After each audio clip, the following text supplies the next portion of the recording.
Hey everybody! So today I'm out here at the Nakusa Fire Station because for today's video I'd like to introduce you to two firefighters from Washington, D.C. The first person you'll hear from is Beatrice Rudder, the first woman ever to serve as a D.C. firefighter who later became Deputy Fire Chief before her retirement. The second is the current Deputy Fire Chief, Queen Anune. So as you're watching this, pay attention for two things. Number one, what challenges did Ms. Rudder face as the first female firefighter? And number two, what supports did she and others in the DC Fire Department put in place for later women like Ms. Anune? All right, check it out.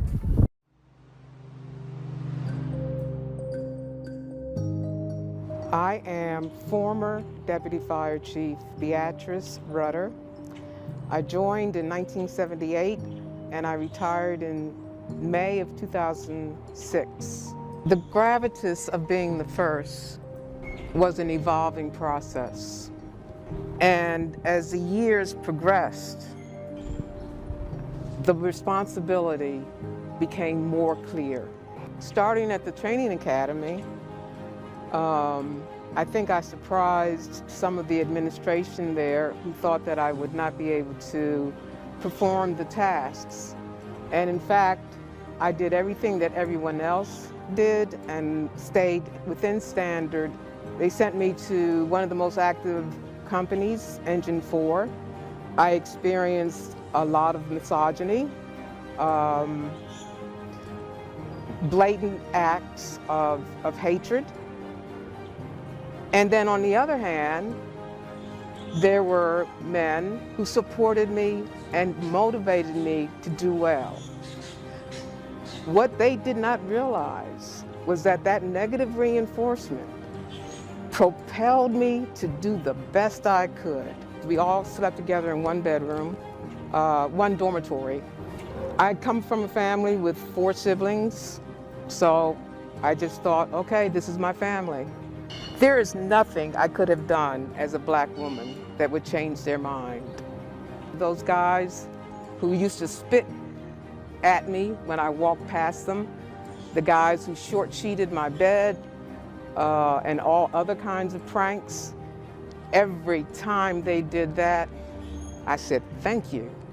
I'm staying until your mouth is dry and you can spit no more, or you'll have no reason to spit.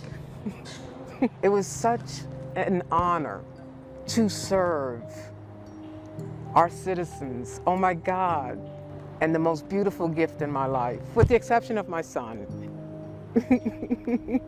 Hi, I'm Deputy Fire Chief Queen Anune, and I've been with the department for 29 years. For me, it was totally different. I was the first class that had 9 females in a recruit class at one time.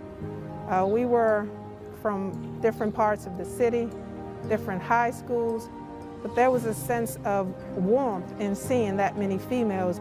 Fitzpatrick was our instructor, so it immediately empowered me to see that women can do things and be leaders and efficient at it. Very early in my career, I met this woman, and she was at the top of her game.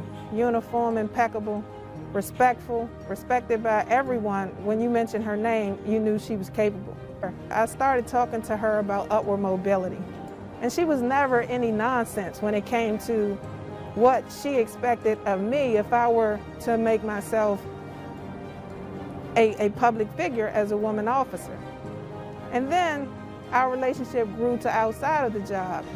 As I got to know her more, not through words, solely words, but through actions, I saw that she was at the pinnacle. The department is actually preparing women for leadership in every area. We have a network called the Empowering Women to Lead.